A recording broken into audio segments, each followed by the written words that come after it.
আসসালামু আলাইকুম। কি অবস্থা সবার? আশা করছি সবাই ভালো আছেন, সুস্থ আছেন।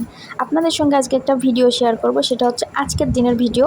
আজকে প্রচুর বৃষ্টি হচ্ছে, দেখতে পারছেন বাইরে কি পরিমাণে বৃষ্টি। তো বাসায় সেরকম কোনো সবজি ছিল না, আর ভাবছিলাম এত বৃষ্টি তো বাইরে আজকে যাওয়ার দরকার নেই, আমাদের বাসায়ই পুঁইশাক আছে, গাছ আছে। সেই গাছে বৃষ্টিতে এত সুন্দর পুঁইশাক হয়েছে, খুবই সুন্দর, নতুন নতুন পুঁইশাক হয়েছে, সেটা আজকে রান্না করব। তো এই তো আমি কাটতে চলে গেছি।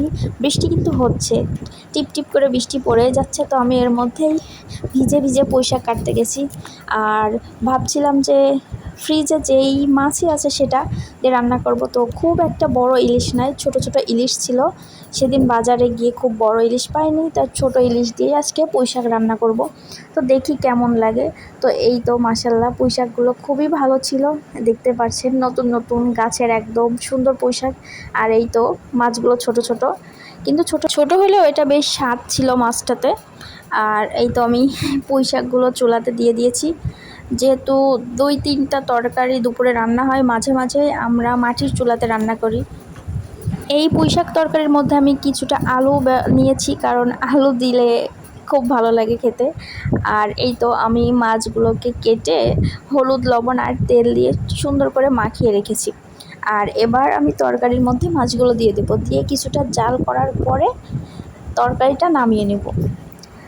আর ইলিশ মাছের তরকারি খেতে কিন্তু দারুণ লাগে। এবার ভাবছি গাছে আমাদের আমরা আছে ছাদের উপরে, তো আমরাই রান্না করব, মানে চচ্চড়ি করব আর কি। গা একটু মাখা মাখা করে সরষে দিয়ে একটু কাঁচামরিচ দিয়ে এটাকে রান্না করব। আমার কিন্তু এটা খাইতে বেশ ভালোই লাগে, আপনাদের কেমন লাগে জানি না। আমাদের বাসায় এটা খাওয়া হয়, তো এটাই রান্না হচ্ছে। আর বাইরে প্রচুর বৃষ্টি হচ্ছে, এখনও বৃষ্টি চলেই যাচ্ছে। এটা রান্না শেষ করে আর আমি একটু মুরগির মাংস রান্না করে নিলাম, ফ্রিজে মুরগি ছিল, এটা রান্না করলাম। আপনারা কখনো দেশি মুরগি নারকেল আলু দিয়ে রান্না করেছেন? এটা কিন্তু অনেক টেস্টি, অনেক ভালো লাগে।